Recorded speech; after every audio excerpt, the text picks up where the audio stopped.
Silverchair was an Australian trio who shot to superstardom a few years after their formation in 1992. 2 years later, by 1994, the band, whose members weren't even adults yet, were discovered through a local radio contest in their hometown of Newcastle in Australia. The band's debut record, Frogstomp, drew many comparisons to bands like Nirvana and Pearl Jam, and the album would go double platinum, selling in excess of 2 million copies in the States. The album's most successful single and the band's most popular song was the track Tomorrow, but it would be the opening track of the record, Israel's Son, that landed the group in some hot water. Let's talk about the controversy behind the song.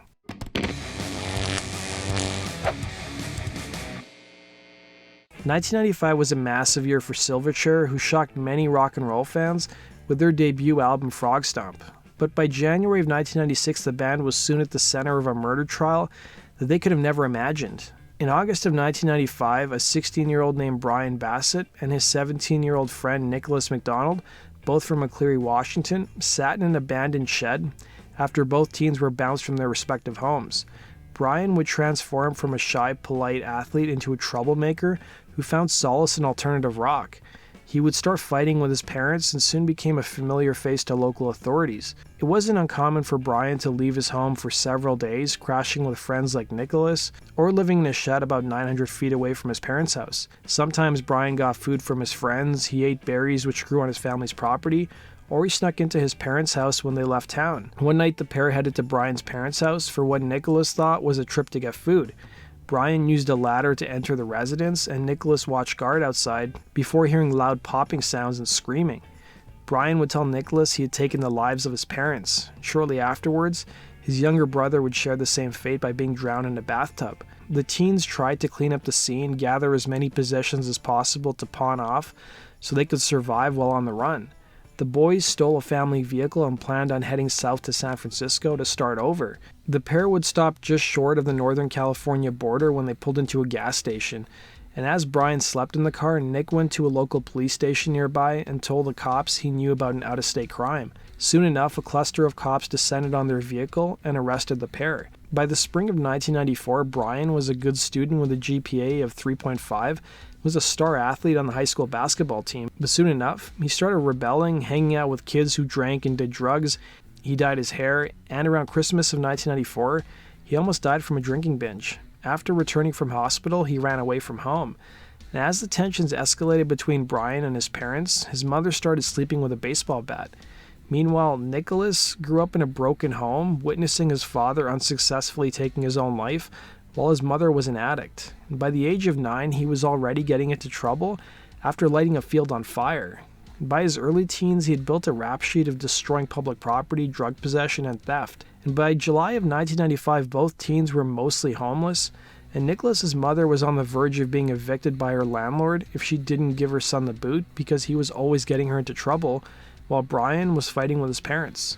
Following their arrest, Nick and Brian would both be charged separately with 3 counts of first-degree murder, and they would be tried as adults. Soon enough, Silverchair would get dragged into things when the boys went to trial in January of 96.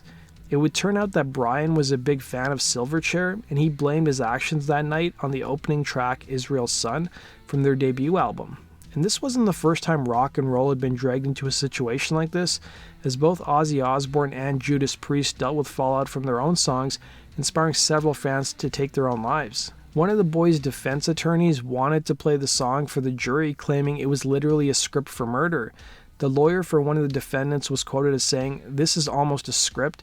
It's relevant to everything, the legal issues, the mental issues, why this happened, and the way it happened." And the lyrics from the song state, "Hate is what I feel for you. I want you to know that I want you dead."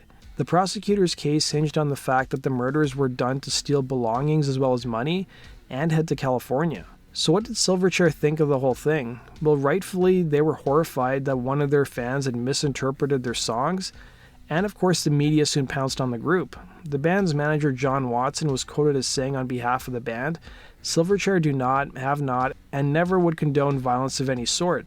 The band is appalled by the horrific crime and hope that justice will prevail in prosecuting whoever is responsible for it.